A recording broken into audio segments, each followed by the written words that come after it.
अच्छा यार मैं हिसाब लाया ਤੁਹਾਡਾ ਕੁਝ ਵੀ नहीं हो सकता। 32 साल तू रो रो के पागल होई पई है कौम।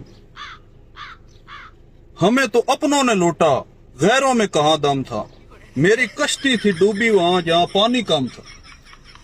ओए अल्लाह तुहानू हक समझावे, कदी ये भी सोचिया ने भी छोटे पानी की कश्ती बुड़ सकदी? ओ अल्लाह राजी ने एक कश्ती तल्लू लाग वैंदी है।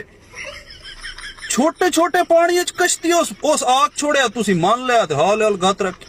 न पढ़ाई न गल न बात, मेरी कश्ती थी डूबी वहां, मेरी कश्ती थी वो अगर कोई मला मेरी वीडियो वेखदा पिया है ते इस गल दी तईद करे सी कि जिथे पानी छोटो होवे बेड़ी तल्लू लाग वैंदी है, उत्थे बेड़ी बुड़ सकदी ही नहीं।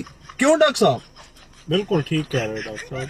वैसे भी देखियो जाए तो जिथे पानी कम हो बंदा पैदल क्रॉस कर लेंदा। ਇਹਨੂੰ ਜਾਗ ਕੇ ਬਹਿਣਾ ਚਾਹੀਦਾ ਈ। ਤੂੰ ਕਸ਼ਤੀ ਤੇ ਚੜਿਆ ਕਿਉਂ ਹੈ? ਪਹਿਲੇ ਤਾਂ ਤੂੰ ਮੈਨੂੰ ਇਹ ਦੱਸ, ਛੋਟੇ ਪਾਣੀ ਚ ਤਾਂ ਜਾਗ ਕੇ ਟਪਣਾ ਈ ਤੇ ਤੂੰ ਕਸ਼ਤੀ ਤੇ ਚੜਿਆ ਕਿਉਂ?